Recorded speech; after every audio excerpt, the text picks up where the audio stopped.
Hello and welcome to a City Voices Saturday spirituality group.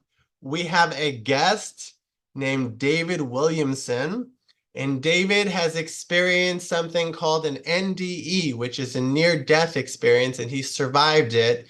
Before he had that experience, he was an activist, like a very like strong with very strong political views. And here he is to share his story. We shared a video of David. They did a wonderful interview with David that went viral, and there was like 1 million views for this video. And I shared it around, and you'll get it again. And without further ado, let me present David Williamson. Thank you so much. Really excited to share always. I think for me, the motivation for any of this is that I lost hope and I died. I lost hope in myself. I lost hope in humanity, and it made me sick, and I died.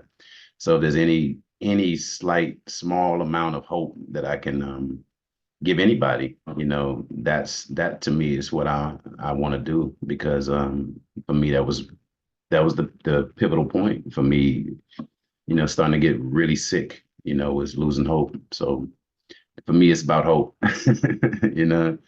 And for people who didn't get the chance to see the video, I guess I should probably go back over a little bit of it, or like the abridged version of it. So like Dan was saying, is that before my experience, I grew up in a small town in North Carolina. Very a lot of racial tension. Saw the KKK march multiple times, and that's funny that a lot of the response that I get to that even is that I'm making it up. The KKK doesn't exist anymore, but but they do, you know. But so I'm not making up anything. The when I initially started sharing the story, the only thing that I used to say was that I wanted to do was share the story. I didn't want to share beliefs. I didn't want to share my bias, because my bias is what led to my sickness. It's what led to my inability to even see reality for what it is. So I only wanted to share what happened, and that's it. Not how I felt about it, and or what I believed about it. And that's still kind of where I'm at with that in terms of sharing the story.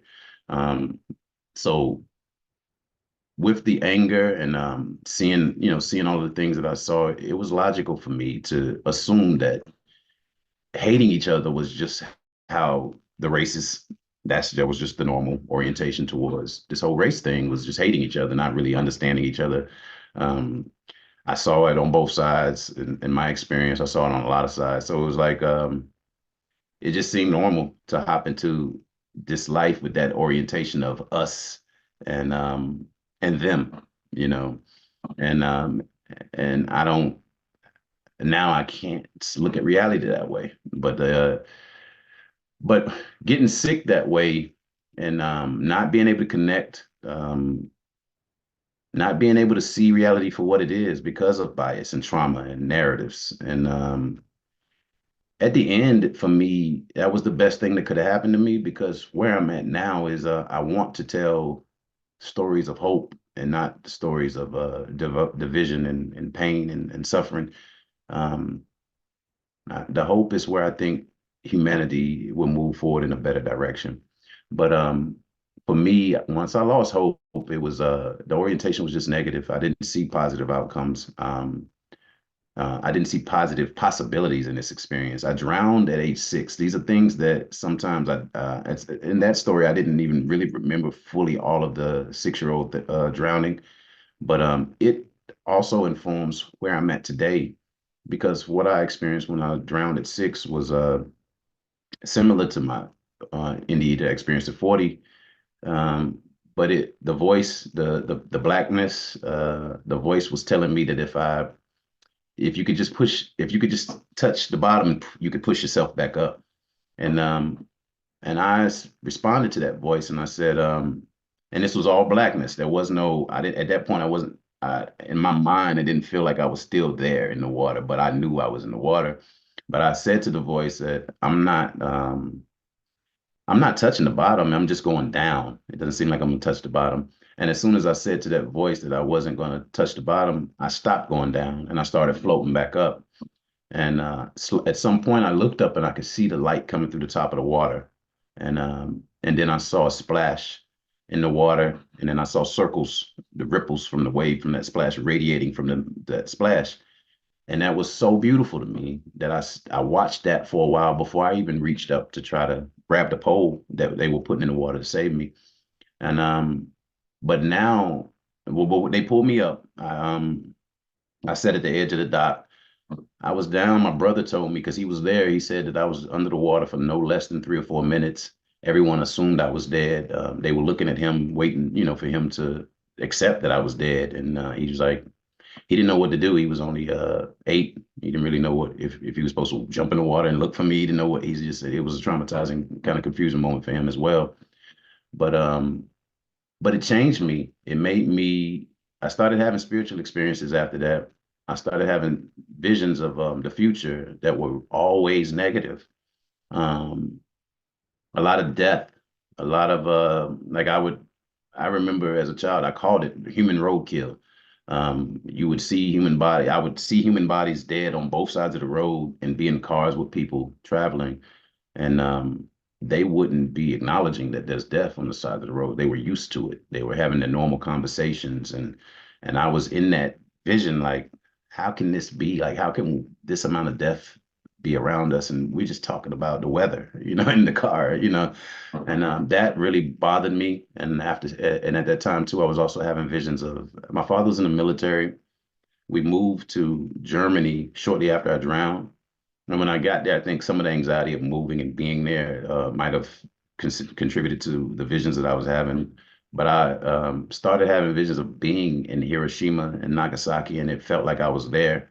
And that scared me a lot. It made me not trust humanity. It made me more sad and depressed and disconnected from trying to even experience, to be actively and happily involved in this experience. I couldn't see the point because what I was seeing was death and having this memory of this nuclear holocaust that felt real to me, and it hurt. Like it scared me because I literally saw the explosions, people screaming, a child running towards me. Um, it hurt me, and that was probably age 6, the beginning of my depression that ended when I died at age 40.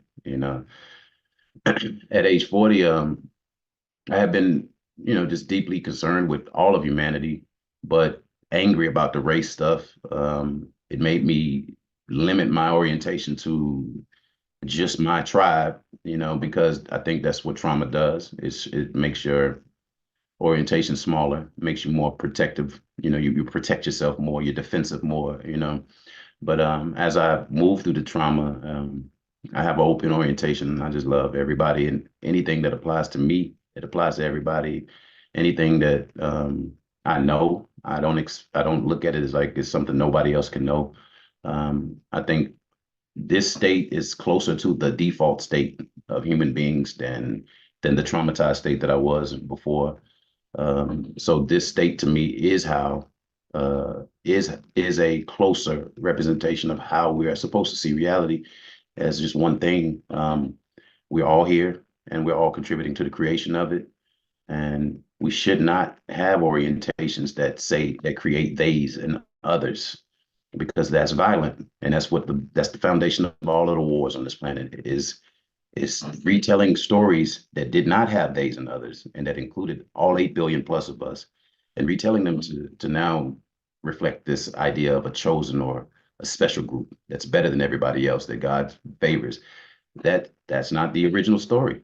That's the story of traumatized groups, and it's logical that that story became that way when you consider the amount of trauma and a lot of death that was occurring around these times over these religions. If I was around and I was being killed for thinking a certain way, then I might grab other people who think that way and say, look, it's important for us to bond together and to understand that we are the people that this is about. And it's a logical orientation. If everybody's killing you for thinking some way, then you have to somehow make it safe for you to think that way, even if that means hiding the fact that you think differently than other people, or and that you've included ideas into the corpus or the spiritual corpus of humanity that separates you from everybody else because of your experience. it's a logical thing. You kick a dog enough times, he's going to stop approaching you, you know, and it's the same thing with humanity. If we experience so much trauma over and over and over, it creates a circle around us that it becomes a barrier, you know, in and out. It's not a barrier that's keeping bad guys out. It's a barrier that's keeping you from experiencing reality in its fullness, you know. And if you experience reality inside of a small circle, and instead of accepting that you're inside of a huge circle that encapsulates the entire cosmos, um, your small circle is a vacuum. It's a echo chamber. It's a trauma reinforcing reality. You can't live in small circles and expect to understand the big circle, you know. So when I drowned at 6 and I saw this circle growing and radiating from the center, um, I knew that that was something important. I couldn't stop staring at it. But after I got older, you know, and had this second NDE, um, that became almost the foundation of how I think. You know, that circle radiating are the ideas that matter to all of us.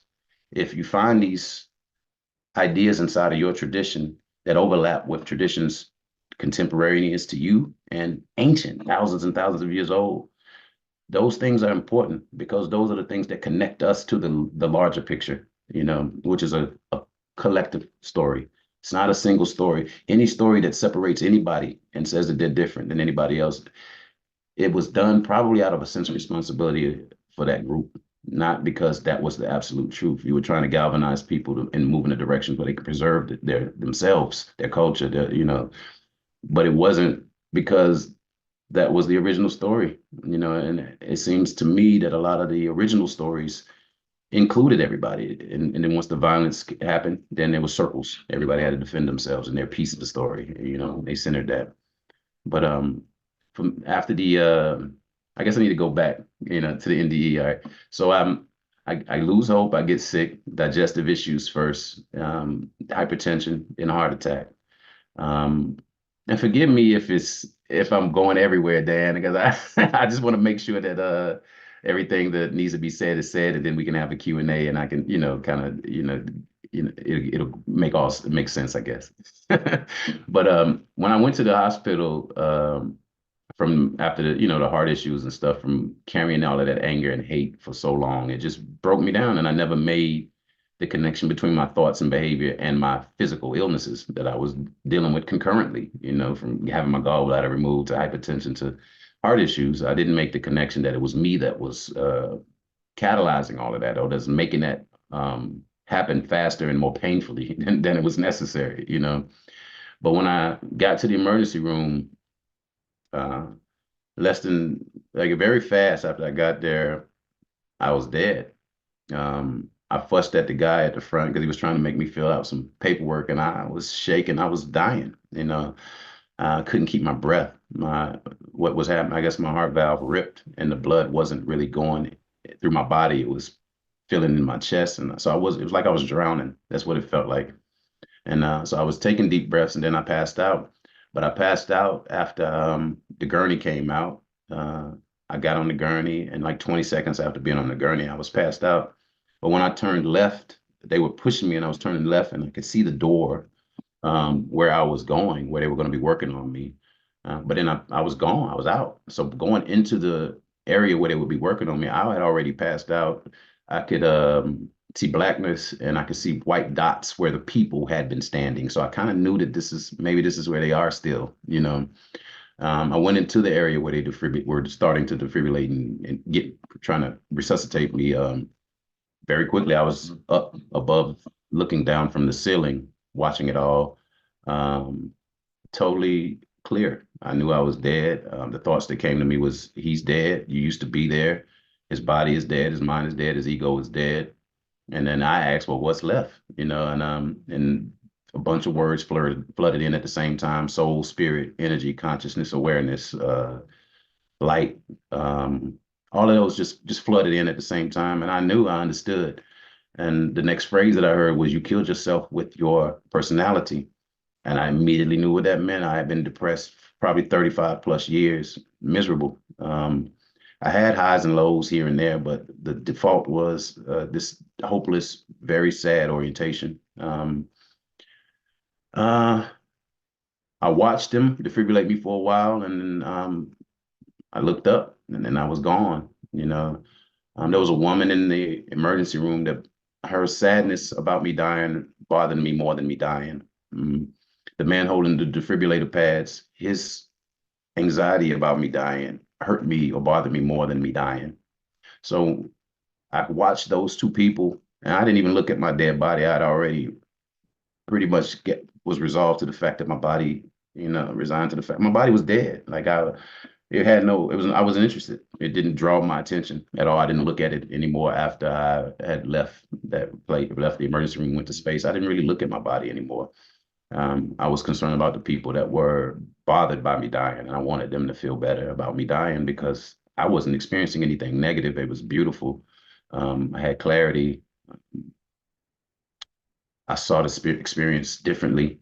It was perfect. And even now, I see things going on in the world.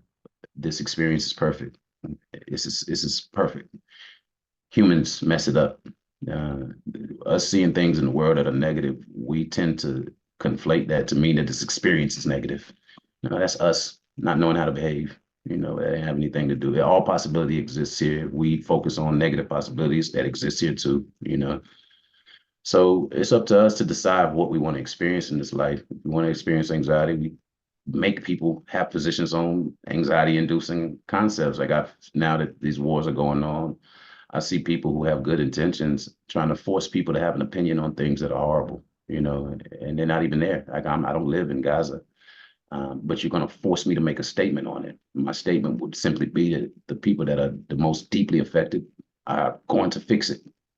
I have all hope in every problem that exists on this planet. In that way, the people that are the most deeply affected locally by these issues that we have a whole lot of feelings and emotions about all the way across the world, they got to fix it, and they're going to because it affects them so much. It's beyond our feelings. Like their feelings, though. If we feel anyway, multiply that times 10 by somebody who's watching this on the ground. Like their feelings are way more important than ours, but we impose and we take sides. And that's part of the problem. There's no sides to take in this. There's no sides to take in any of this. We're all confused trying to figure out this life. And sometimes it creates tension. We got to figure it out still. We got to behave better still. All right. So I'm in space and I'm seeing I came into this black hole initially, or this void area initially when I left my body. Um, well, when I left the emergency room, I was in this void area, and it felt perfect. It felt like everything was there. Initially, if initially, I could say that it was strange, like I didn't understand, and it was confusing, but feeling it like if it didn't feel like anything negative, it felt like love. It was all blackness. It was dense blackness that felt like I literally was moving through something. you know it felt like love. It felt like everything. It felt like everything. It felt like everybody was there. And and to some extent, when I came back from this experience, when people share confusion with me, it feels almost like them them there is who I communicate with, not the human personality that's confused. It seems as though I can understand how they see things in their purest form, and I can share those words with them, which are their words. They're not my words. Their words to help them understand their reality. Just because, for whatever reason, I went to this space, and then I'm being presented an idea or a question or a conundrum. It's almost like that space never leaves me. So if this question or conundrum is presented to me, I'm still in that space, and I'm almost, it's like I'm asking you what the answer is, like from that space of oneness, not from this apparent disconnected experience that we're having. If I ask you to answer, you know the answer, and I can tell you your answer because you know it, because you are infinite. You're just in this physical experience, apparently. But that void was perfect. I was fixated on it for the bulk of my experience. But then when I came out of it, I could look into it and I was still fixated on it. Because when I looked down into the void, the behavior was still the same. Everything seemed to be there, but now I was interacting with it from the outside and having a thought or a question and looking into the void. I could see the void start twirling and colors would change. Nothing very clear, no images that were very clear, but clarity was instant. If I looked at the void and had a question, it was instant clarity. There was no confusion at any point, other than when I initially got into the void trying to acclimate, like, what is this? You know, there was a moment of confusion there, but then it just felt like I was one with it. So when you feel one with everything around you, the confusion and anxiety there's nothing that you can imagine could hurt you because I'm one with everything around me. So there was no anxiety in my dying. I watched the star forming region that I saw when I came out of the void. It was beautiful. That was the only place that I didn't, when I saw it and I said, it was beautiful, I didn't go into it fully. I didn't go into the stars. I went into the clouds and I looked at the stars that were forming in that area. And it felt like a sacred space that I wasn't supposed to necessarily go into. So I stayed in the clouds, which were beautiful, like cotton candy colors, like blue, red, white, down to pinkish to lighter blues. It was just beautiful, kind of like the background almost that I have. Um, then I looked up into the right and I could see the light that people spoke about.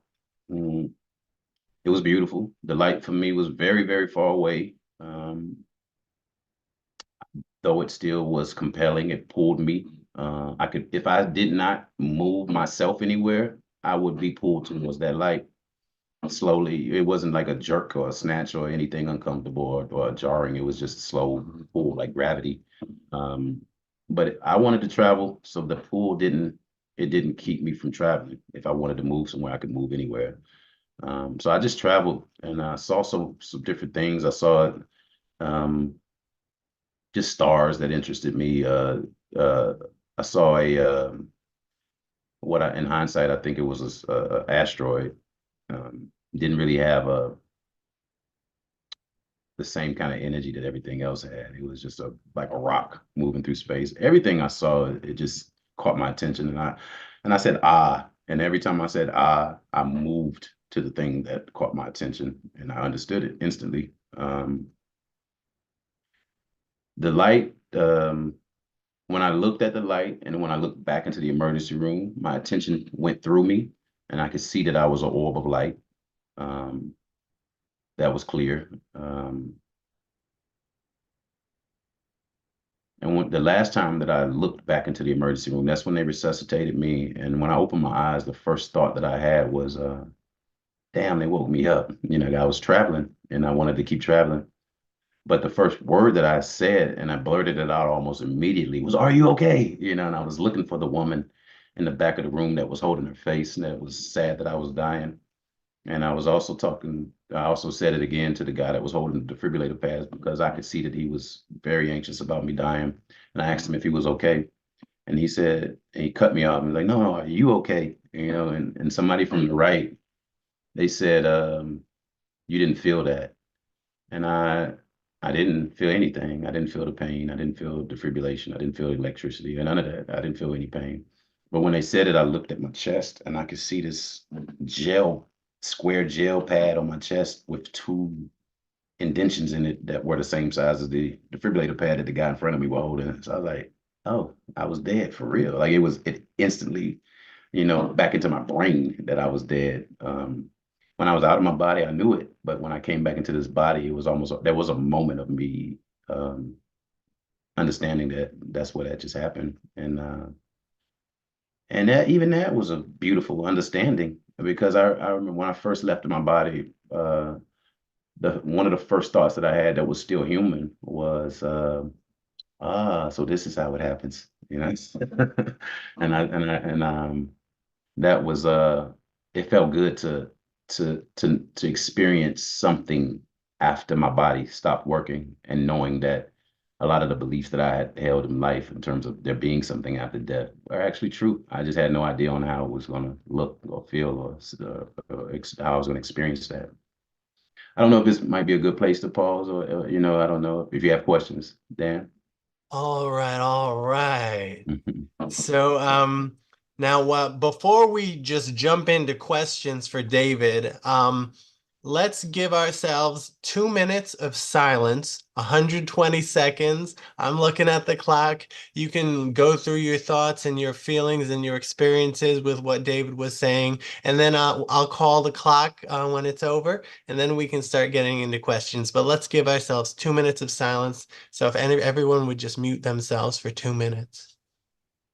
I'm gonna run use the restroom in 2 minutes.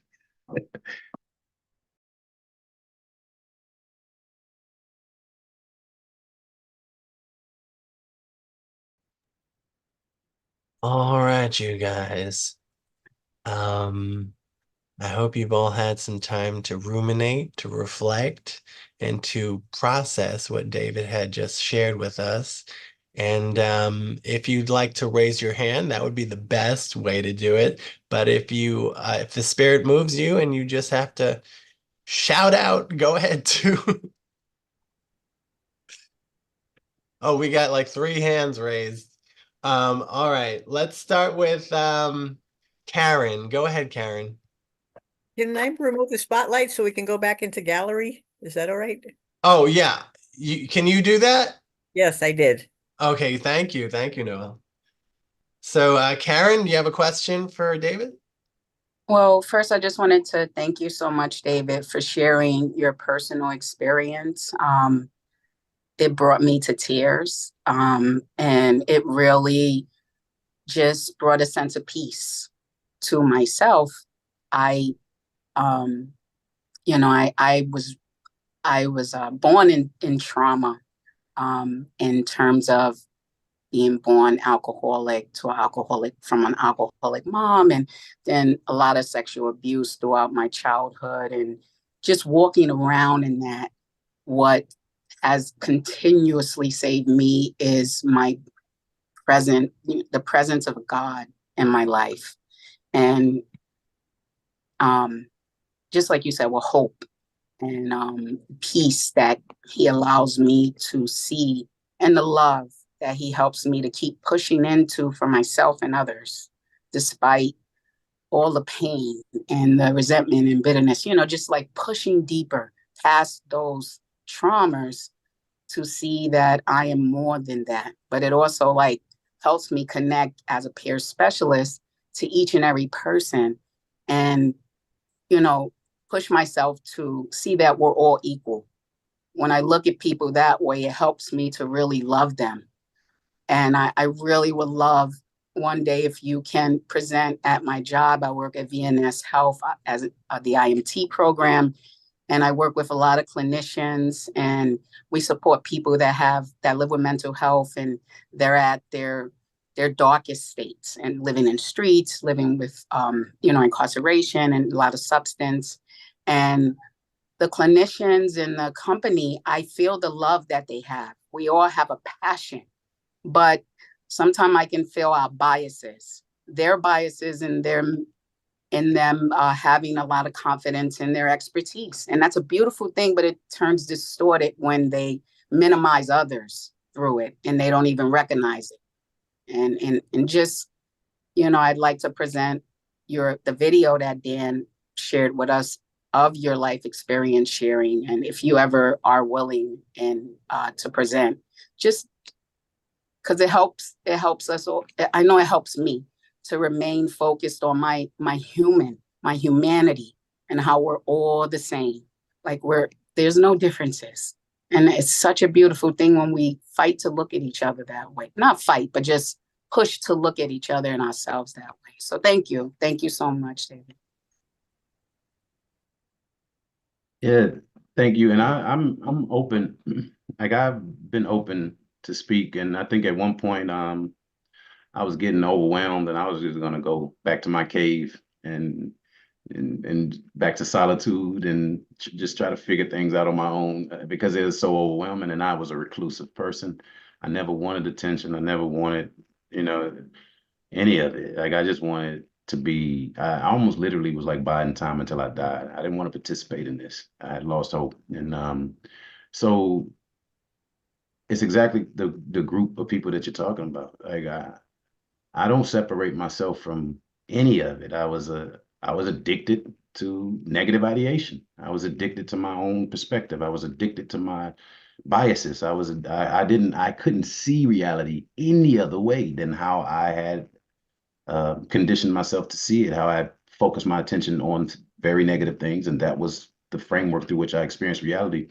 And those biases are easy to develop, especially because you're born and you're told who you are. You know, I'm a black man. I'm a Democrat. I'm a David. I'm from North Carolina. I'm black. You know, all of these things are given to you, and you are supposed to figure out how to live an authentic life of your own choosing after you're told who you are and what you're supposed to think and what your religion is. Everything you're told, everything, but you're still supposed to have your own authentic experience and learn something from it that's pertinent to you and your growth. That's hard to do, you know, because you have to. For me, it took me dying to drop my attachment to those things, to the things that I've been told I was my whole life, uh, to the ideology, to the identity. I'm not any of the things I've been told I was, because when I left here, I saw that dead body on the bed, on the gurney.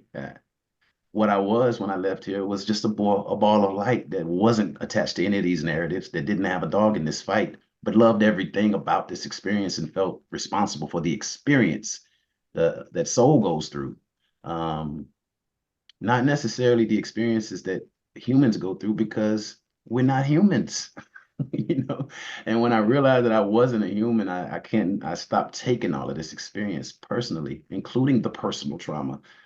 It's somebody else that's sick, and I'm around them, and I'm experiencing that sickness with them. I don't have to take it personally. They didn't do anything to me. Their sickness just impacted me because I'm in proximity to them. And their orientation is negative. It impacted me because I'm in proximity to them. They didn't go out seeking David Williamson to do these things to. They were hurting their own story, and I happen to be in their proximity, and now I'm hurting because of their story. But we have to heal these stories. And the way that I was able to heal my story wasn't because I'm smarter than anybody else or because I came some deep understanding. I killed myself with my own ignorance and bias. And when I came back, I didn't have an attachment to my own identity, bias, perceptions, narratives anymore. And now I don't even trust them. I don't trust my thoughts. I don't trust my passion. I don't trust my nervous system as being a part of this conversation. When my nervous system is a part of this conversation, that's David. David was so triggered in his past that he had automatic responses to questions, to ideas, to triggers. That ain't your higher self. That's your body. It's a machine that learns how to behave based upon information that it receives. I'm not going to defend the behaviors that I engaged in or the way that I treated people when I was in that state. There's nothing to defend. It's all triggered. It's all automatic. It's all the body doing what the body would do if it's in a triggered state. I don't have to value any orientation that I gained in that state. But what I do need to do is understand that I'm not in that state anymore. What happened to me? I was probably already on the spectrum to some degree. You lose oxygen to your brain for 6 minutes or more, or 5 minutes or more. There's some more damage that's probably going to happen. You know, more changes in your brain is going to happen.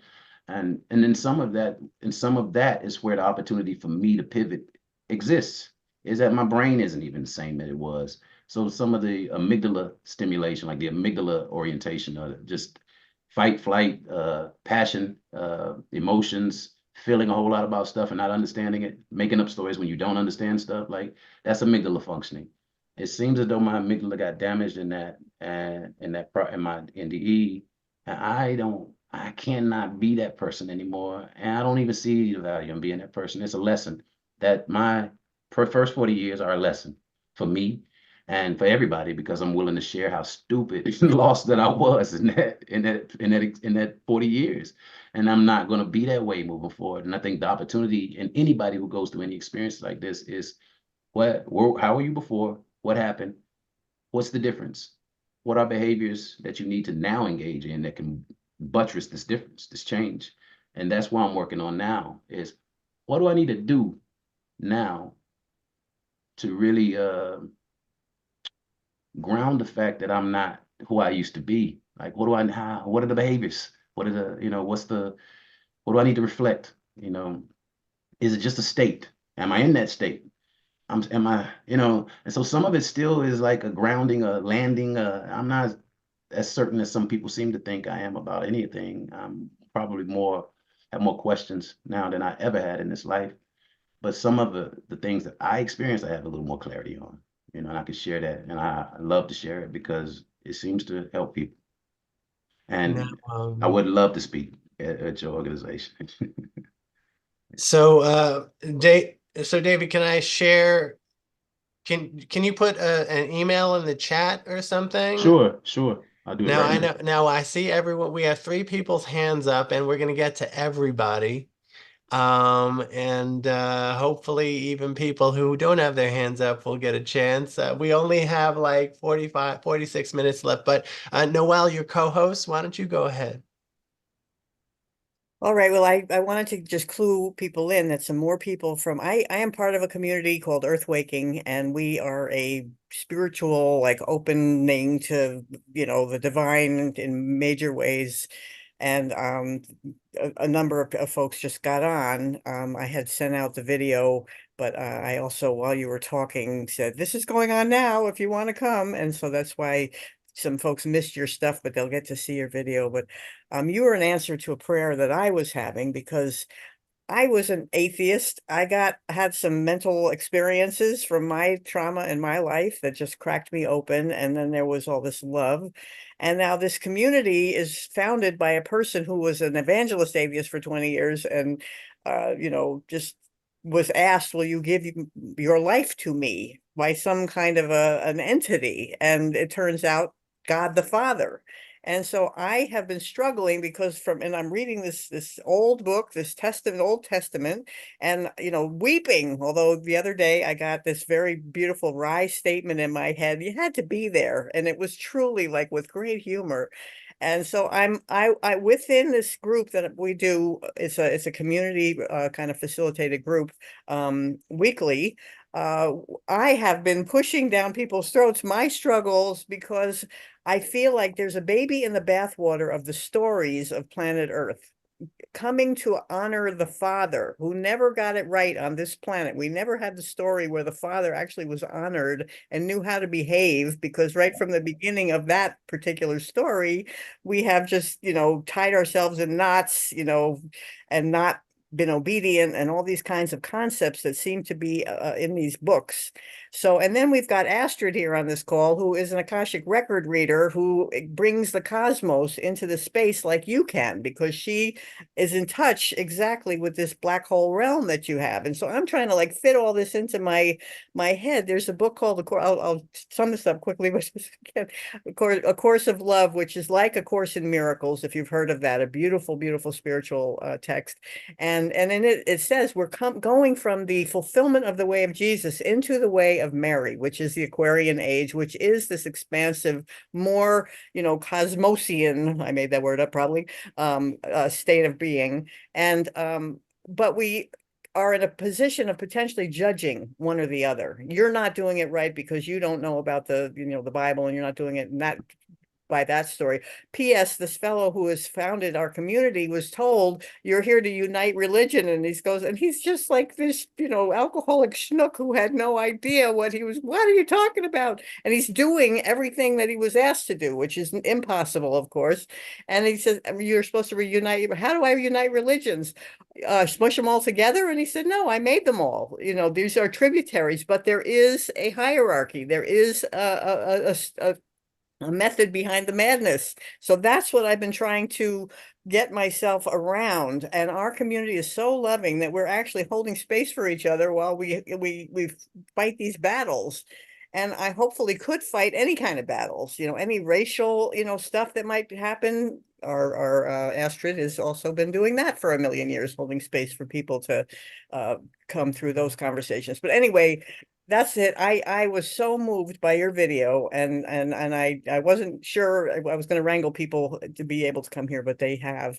But anything that you've offered today so much to ground me, and it gets to both exist. It gets to both the story and the greater picture gets to both exist. And thank you. So anything you have to say about that, hallelujah. And otherwise, I'm done.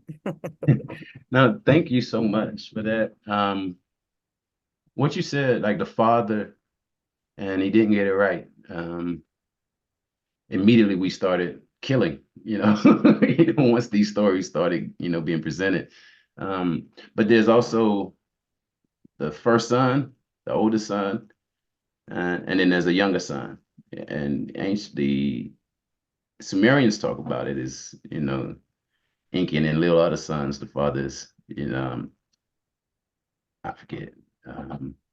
But it's the father, Inky and then Lil. It's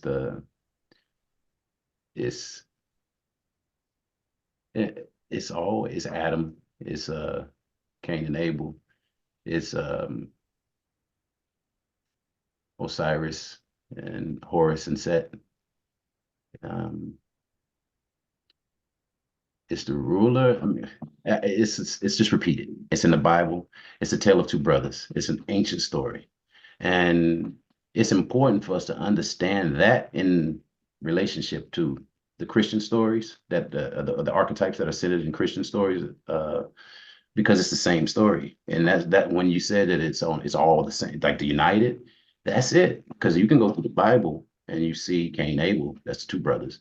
You see Solomon and I think it's Adonijah, like the younger brother trying to take Solomon's throne. And there's always a younger brother taking the throne, or older brother trying to be. And what I'm beginning to look at this as is their orientations towards this life. One brother is so passionate and deeply responsible for humanity that he'll do things that to some other people like, whoa, what are you doing? And the other brother is like, no, everybody matters. We have to preserve it all. We have to, and it's two orientations that are both redeemable, but they have different implications. And one orientation, some death is acceptable because it's about balancing the entire picture. And the other orientation, we can't leave anyone behind. It's a deep responsibility for everything and everyone. The truth or the balanced orientation is in the middle, is accepting that there are certain things in this reality that just are, and also pushing towards hope, pushing towards something always that's better, because that exists in our history, that exists at least as an effort. The teachings of so many ancient cultures combine, and I think that it's the exact scenario that you're talking about. The stories, the axial age stories, Jesus, Buddha, Guan Yin, all of these teachers, the Vedic authors, they were all saying the same things. We changed these stories, we centered them around the culture that they came from versus the actual vastness of the story. And then they became so different. They're flavored with so many different cultural aspects, cultural stories, anecdotal stories, trauma narratives, collective trauma narratives. All of this is included in what used to just be an orientation that every human being on this planet had towards what was happening here. So, but that changed over time as different groups took this story down and went back home, experienced trauma, negative stuff, and they had to revise the story to make sense to their experience. They did it out of a sense of responsibility. Perhaps there's I don't have to accept any global conspiracy to make us confused. We all love each other. Some people just their love is so focused to their tribe that they have to learn or to take that love outside of their tribe. And I think that that's the beauty of these stories, is that when you start seeing the similarities in them, you realize that the initial orientation was a global orientation. It wasn't all orientation. It wasn't a special group orientation. These stories were talking about all of us. All right. Now we have only 37. Now 37 is a magical number because it's got 3 and 7 in it. Let's hear from Chaplain James. Well, it's about time. My hand went up first, but the black man goes last. It's a little jokey. David, You know something? Hello, David? Hey, how you doing? All right. I did hear you before. I don't remember where, because I asked Dan, were you ever here before? But you were somewhere and I heard you, and it was a different story. You told about the KKK, the prejudice and stuff. I like this version of it also. Also, I have a process called Free Your Mind. You have lived it. You see what I'm saying? Thank you. Yeah. Yeah, you are where I try to get people to be. And so I wouldn't mind helping you figure this out. We can work together and figure this out. I would have no problem with that because you're at a different space. You're at a space where I want to get to, and you've been there. So there's things you know and understand. There's understandings you have learned from that. And I'm glad you decided not to go in that cave and hide out because you were scared. You have to live this, brother. Yeah. You owe it to the world to try to help them to understand what you already know. Even though it's hard, it's complicated, most people are ignorant, don't want to learn new things and stuff like that. But you have a mission now. So make it happen. Yeah. And I knew this is my second time listening to you. Keep on keeping on, brother. Do that thing. All Thank you. right. Thank you. You're welcome. I will, and I guess I was hesitant. I mean, it was a lot of trauma. It's a, it's a lot, just feeling the way that I felt for 30 something years and then receiving Yeah, attention. It's just new. It's just new, receiving yeah, love from strangers. It's all new. My orientation or the narrative that I told myself was that everybody hated me and none of my opinions mattered. Nothing that I said and do matters on this yeah. planet. And I was It's going to not leave here. so. Yeah. Yeah, it's not so, brother. It's not so. Get into the new space, understand that it is good out there, but most of the good is quiet and reserved and don't want to step up or step out. You know, the bad is always willing to be out there. You know that? But get out there and find them, be with them, organize them, help them to better organize, and show them the things they need to know. You know what I'm saying? It's a dirty job, but somebody got to do it, and you've been anointed. So make it so. Yes, sir. All right, now we have two more hands up. Let's go with Latori.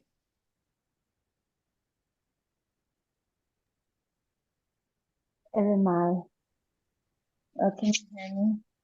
Let me take off my. My. Is that better? Yeah. I have my Bluetooth on and usually have issues with that. So yeah, my.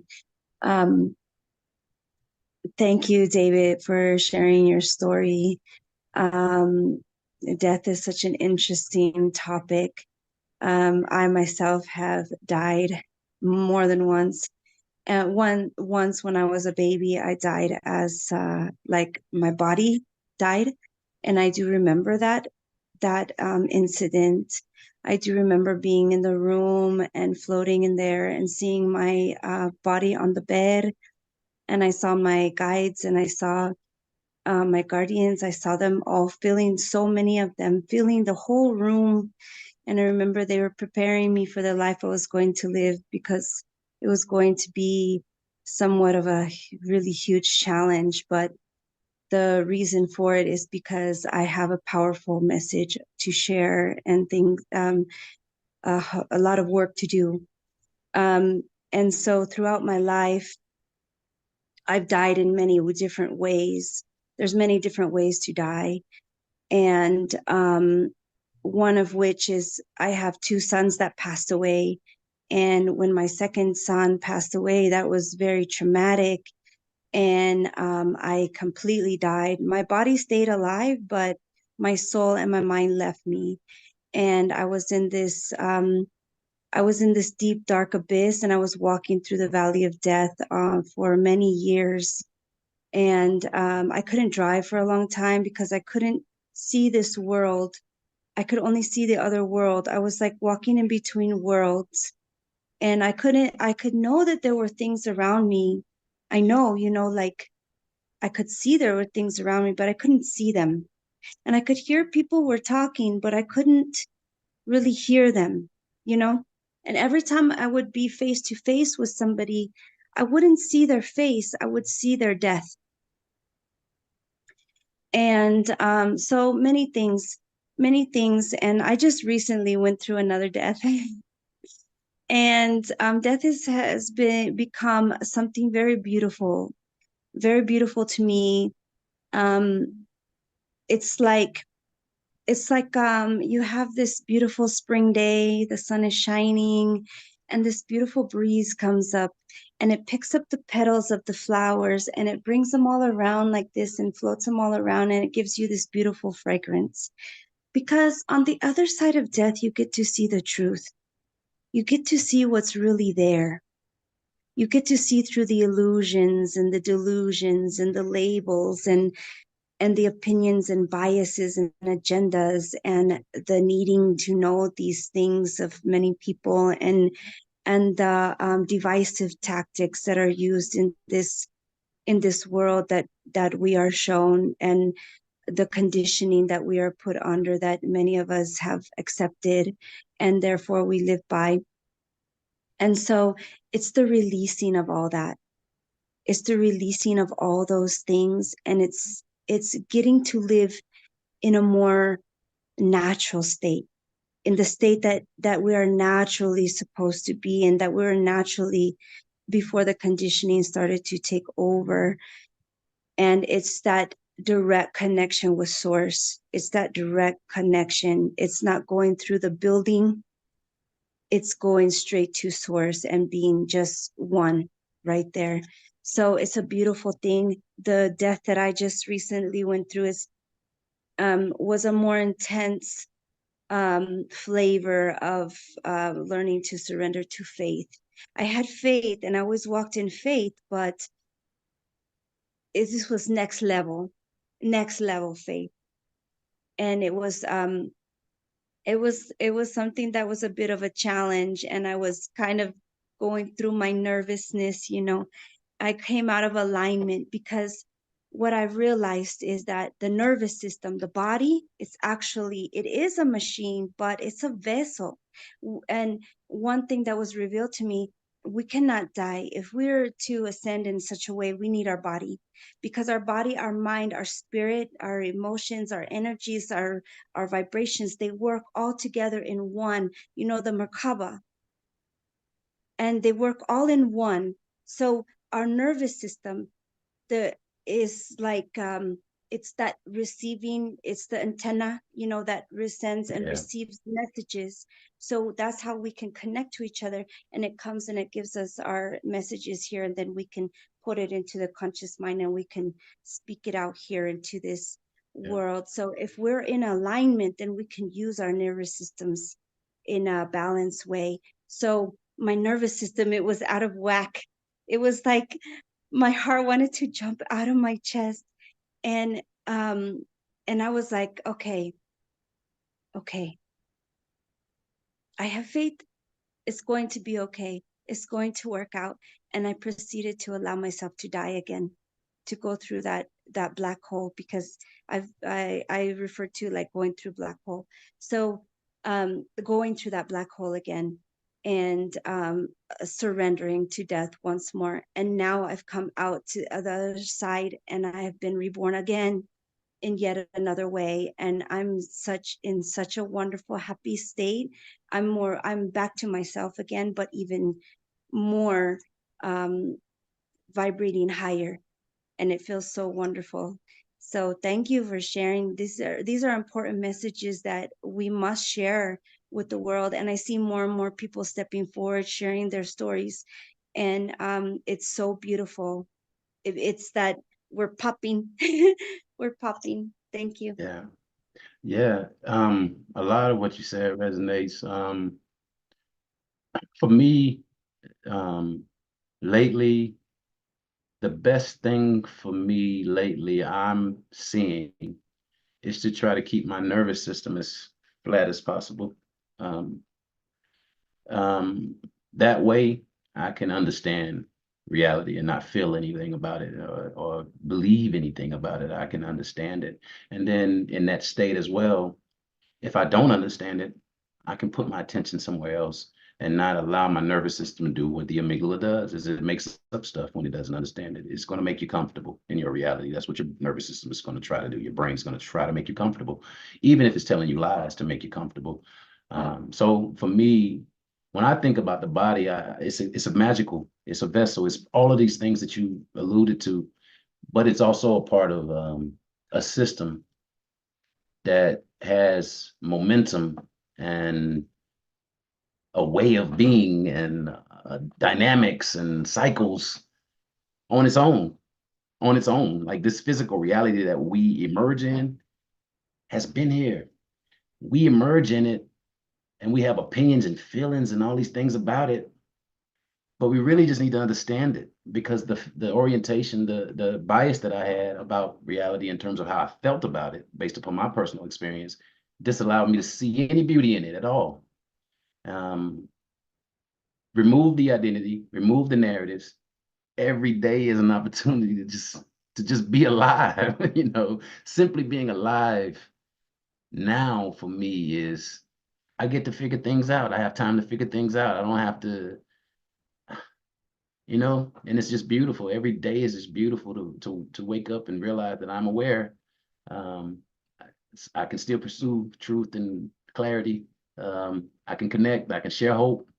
I can land more firmly in hope. One thing you other said, and I'm gonna be quick because I know there are other people want to speak, but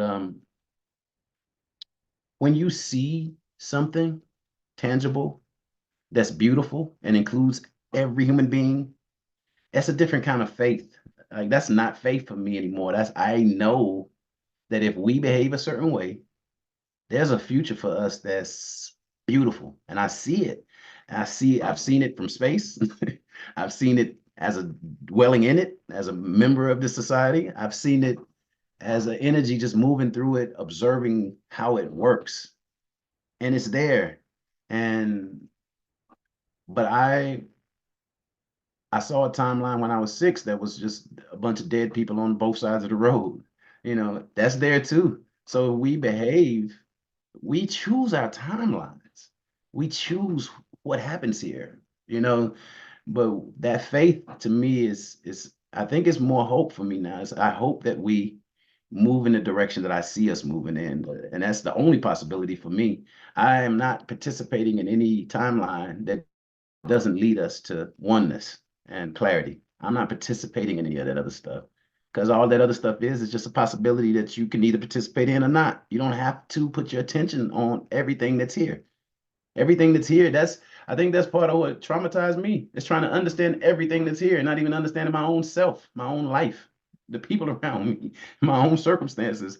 If you put your attention on everything that's here, you're never going to get it. You're never going to get it. Put your attention on your story. Pay attention to your story, where I bump my head in the same places over and over and over and over and over and over, and never said, you know what, you might need to try a different approach. That was the blindness that I had with bias and passion and emotion and belief and arrogance and ego and thinking I knew everything. I've been told since I was a child I was a genius. So if I thought it, it must have been a good thought, No, it's just another thought. It's just one thought of the gazillions that exist here. There's no hierarchy in thoughts. These are all just ideas that we entertain and we manifest based upon our attention.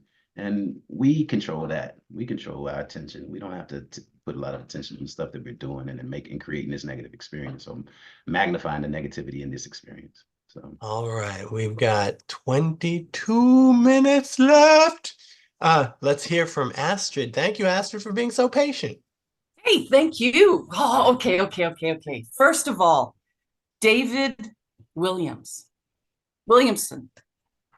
I want to thank you for choosing to have the very experience that you've had, for choosing to have the first 40 years, for at 6 years old to see that circle above you, to choose to die, to choose to come back, to choose to live through that, to come back and tell the story, because this is what you chose to do. Thank you for being that.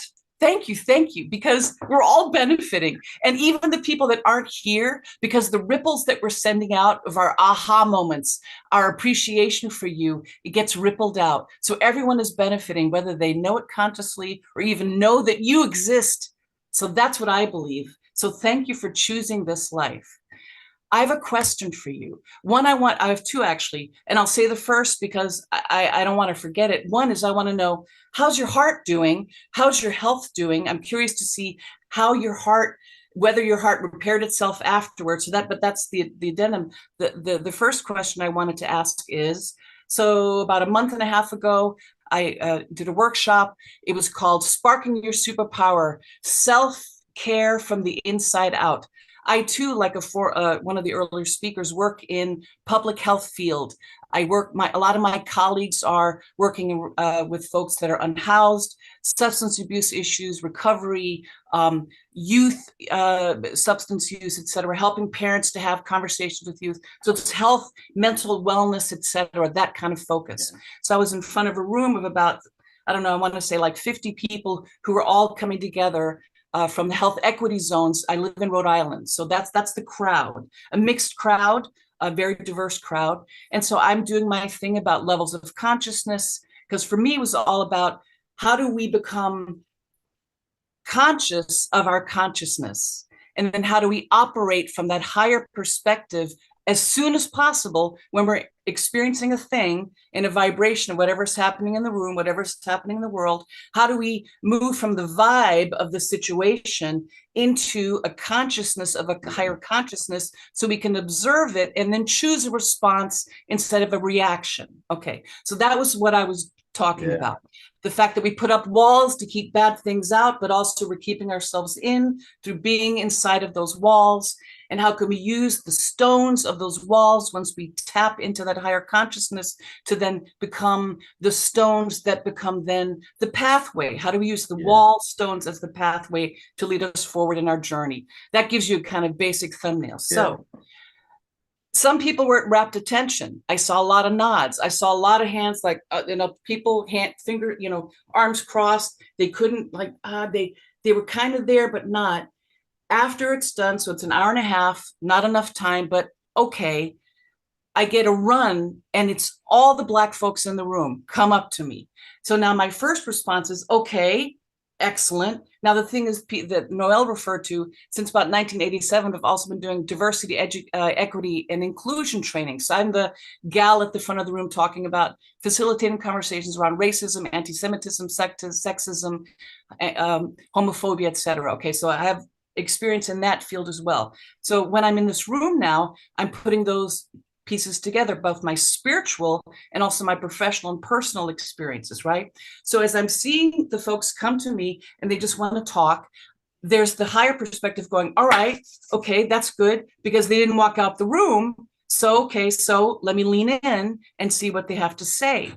And two of the folks that approached me were also workshop presenters. So these are leaders in their field, right? So they were coming up to me and they said, we got to work together. We got to bring this out there. And also the piece was, because other people were then coming up, other colleagues of color. And my new colleague with whom I just met that day said, and he's looking around at his Black friends and colleagues and he's saying, this is all nice and well, but it's kind of a luxury for us, isn't it? Meaning, we, people of color, experiencers of racism, don't have the luxury of white folks to contemplate spirituality in this form that would then eventually supposedly give us liberation from the ways in which we've been locked into this conditioning and programming. And so he was saying, and he wasn't even implying, it was like, nice story, but we don't have the time because we got to deal with racism.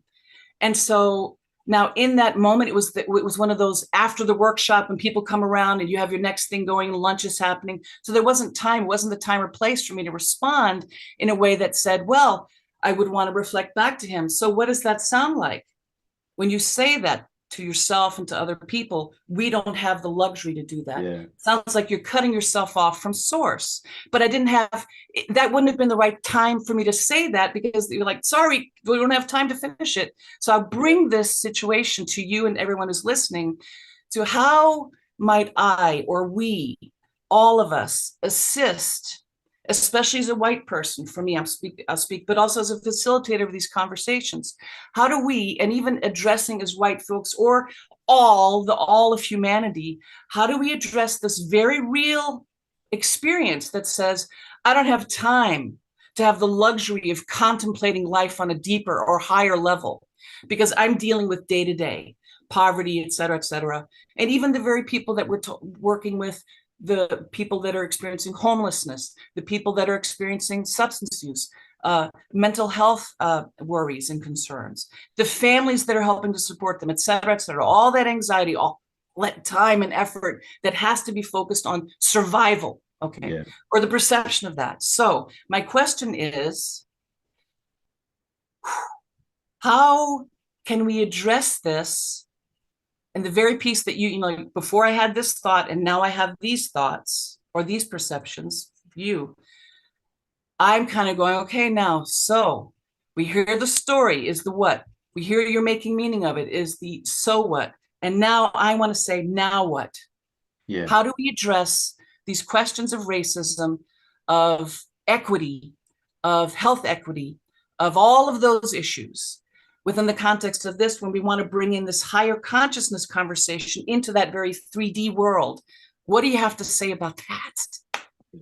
Well, the first thought that I have is any explanation of reality that removes agency from you is not the explanation of reality that you need to be centering. If you have no agency, if reality is killing you, if reality is out to get you, if reality hates you, if you already are in a traumatized state, you're in a triggered state, you can't fix problems in your amygdala. Your amygdala is not really fixing problems. It's covering them up so that you don't have to deal with it. It's kind of giving you a story to cope with the problem. You know, it's not going to fix it. Your higher brain is where the problems are fixed, but we don't get there. If you tell somebody, I'm not trying to fix problems because I'm too busy dealing with problems, you've basically admitted that your nervous system is so overwhelmed that you can't even think. You don't have executive functioning. You know, anybody that says that, regardless of their race, are never going to fix any problem in their life. Agency, if you give up agency, you give up the ability to control any part of your experience or to guide any part of your experience or to authentically even have an experience that is your own. You don't have agency. You're just a leaf blowing in the wind. You're just a fish in a pond being, dodging hooks, whatever it is that however you give up agency, that's the source of hopelessness. When you have agency, you have hope. And I think that telling what is the problem? Like when a person is triggered, they don't know what the problem is. They're not thinking rationally. You just feel, you're just hurting. You're hurting. And so somebody tells you something about a problem or how to solve problems. You're like, well, I ain't even got no time for that. I'm hurting too bad. That's exactly the problem. So that can't be a response for anybody. And I think that part of the issue with American education, not just even America, we need to know how the brain works. We need to know how the nervous system works. We need to know how our body works before we graduate high school. And it should be starting in elementary all the way up so that when we get in these states, these triggered states, we have the language for it. Yeah. Like none of us have the language for what we're dealing with. None of us do, but we're constantly telling people how we feel. How we feel is reflecting where we are in our nervous system, where we are in our brain. If we know that, and we know that in order for us to move somewhere different, we have to get out of a different part of our nervous system, out of the triggered state and move into a higher state. Yeah. If we know that, then we don't center the problems. We don't personalize the problems. Mm-hmm. We experience that and it's data.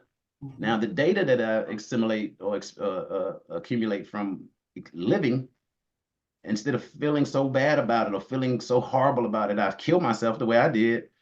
I start using that data to think about solutions or think about what the bigger picture is. Mm. Without the personalization, without the triggered state, without the the nervous system reaction. Now I have agency. I have ideas that actually are rooted in reality and on how to change something, and not rooted in my feelings and in my exaggerated explanation of reality or my exaggerated perception of reality based upon my triggered state.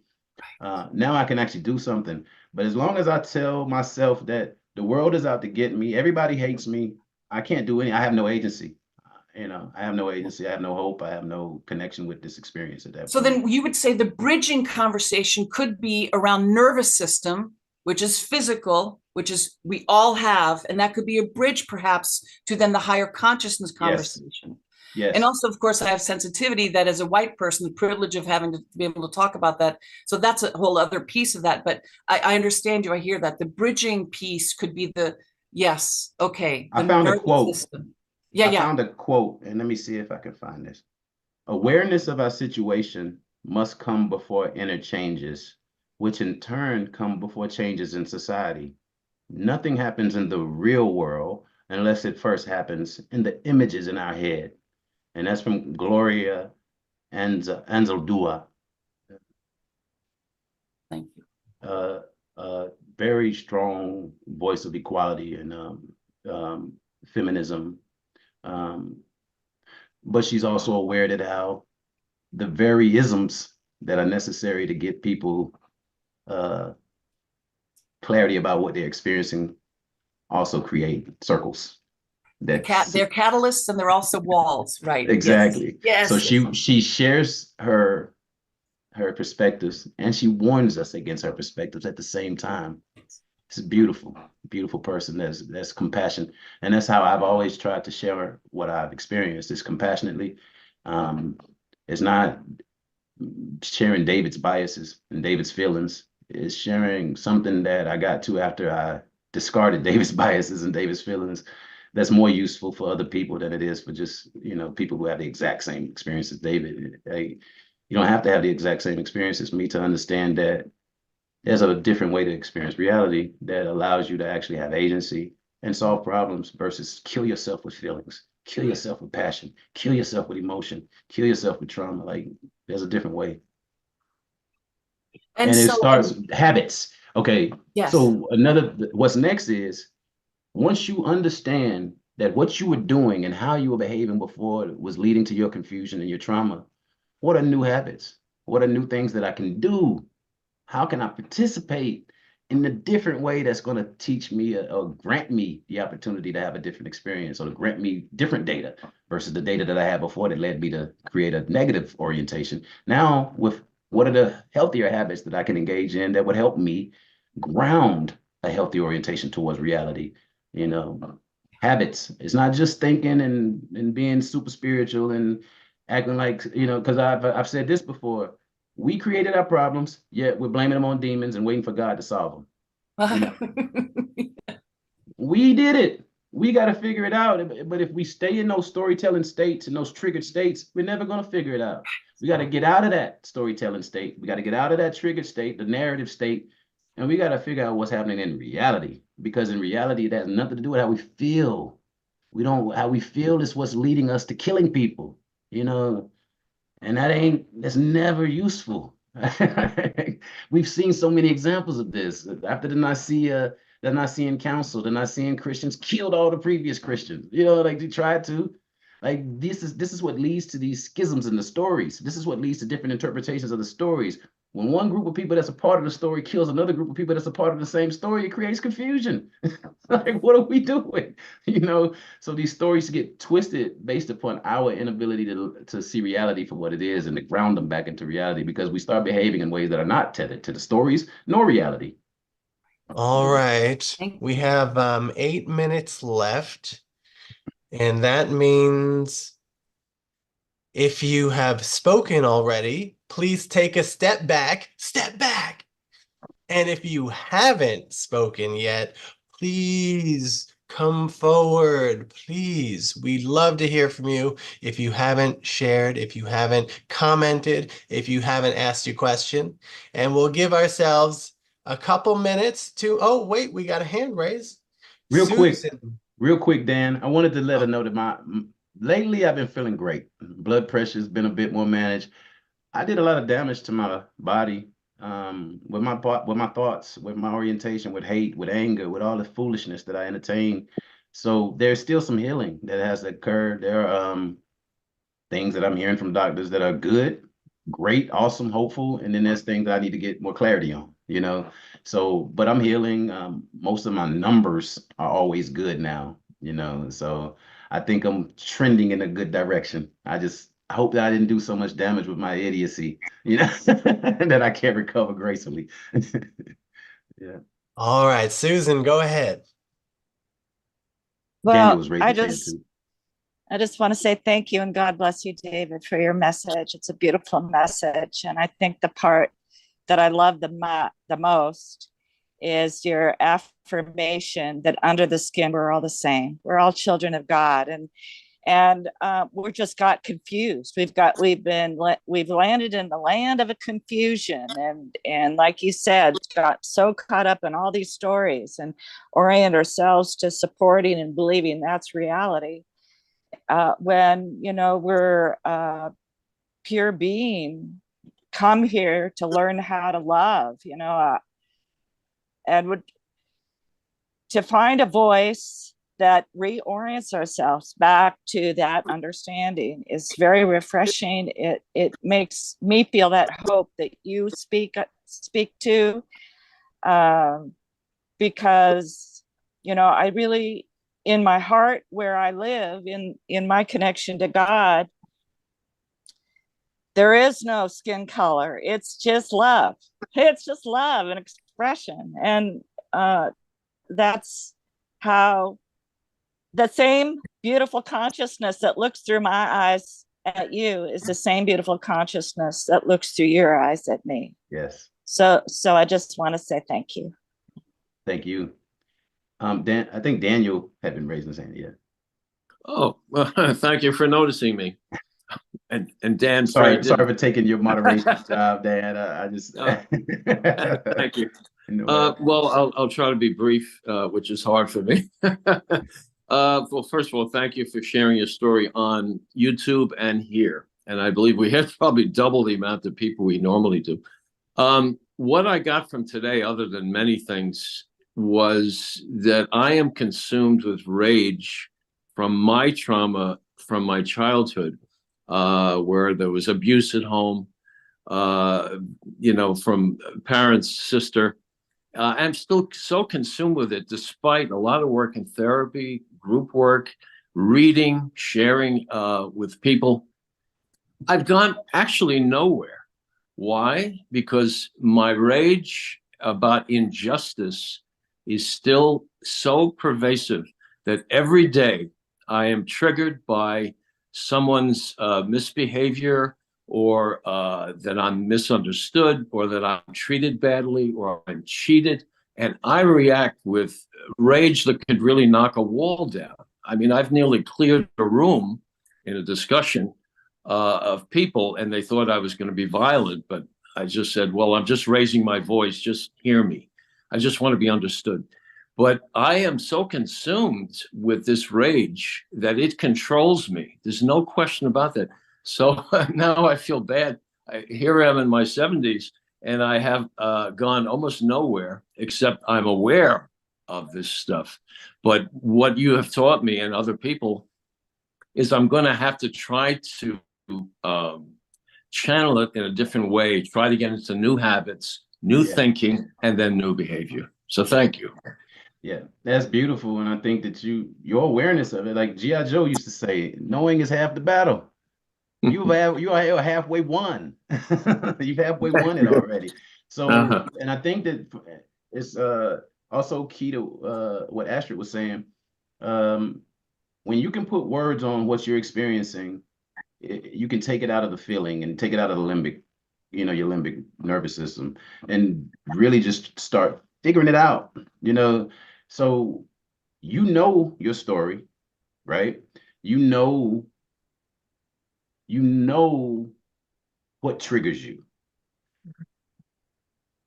Figuring out why you're triggered. That's half the battle. And then you can start saying, okay, it's like response versus reaction. The triggered thing is the immediate reaction. That's autopilot. That comes from trauma. That comes from narratives that you accept as truth, regardless of whether reality has told you they're not true. That's a triggered response. It's automatic. Stopping when you're about to have a trigger response, because you feel it. You feel your heart rate pick up. You feel it. I used to have my heart rate pick up, get a headache, high blood pressure, sweating, and then I'm gonna say something. Who needs to say something if they're that triggered? You know, I'm so triggered that I'm sweating, have a headache, my heart is racing. Who needs to speak in that state? So when you feel your body being triggered by the things that come from your trauma, because you're aware of it, try to get your nervous system back to flat before responding. That's one habit. The other habit is, my buddy Zach, he had an NDE as well, and we talk a lot. And I try to use some of his words because I like them. But take your attention off the turd burglars of this world. Put your attention on who you want to be, like whose behaviors do you respect? What are the characters from history? Like Plato and Socrates speak about virtues more so than they speak about like just quirky personality stuff, or you know what I'm saying? Like tying our body to virtues and morality and things like that when our nervous system is off is a much better thing to do. My nervous system isn't the best gauge for me to judge reality from. So is my reaction virtuous? Is my reaction selfish? Is it in a small circle? Is it in a bigger circle? Pause, flatten my nervous system, and I can think more clearly. Or I can choose not to respond while I'm triggered at all, and just go and think about why I'm triggered and start working through that, you know? All right. Yeah. Now it's 1 o'clock, and I'm sorry, we're all out of time, everybody. Hey, can Shanti say something? Oh, okay, go ahead. I'm grateful to be part of this wisdom school, and I hope I'm ready for the next class. Yeah, thank you. All right. So to close us out, David, why don't you close us out with some words, and then I'll shut down the recording. All right. Try to understand, like Zach, my buddy who had NDE, like me and him, I really try to understand the nervous system and the brain, so that if you understand your body and all of that stuff that's going on inside of you, like it leads to you being able to respond versus react.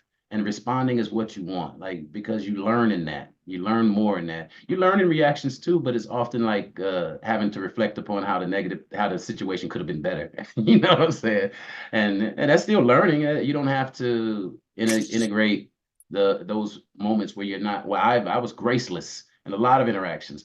I don't have to look back at my gracelessness and say that was all wasted experience. Now I know how not to behave. Now I know what precipitated me behaving that way. Now I know where my nervous system was. Now I know where my mind was. I know I was in a triggered, state. So I don't, so interacting with people from that state is what I was doing before. Now, putting all of David on pause when I try to interact with people, not the nervous system stuff. I don't want to interact with my nervous system. I don't want to interact with my trauma. I don't want to interact with my personal identity to the point where I'm not able to connect with another identity. I don't want to interact with any of that stuff that separates me from this reality. So every day is a choice for me, to not close my circle and to not make my circle smaller. Is to see everybody and as me.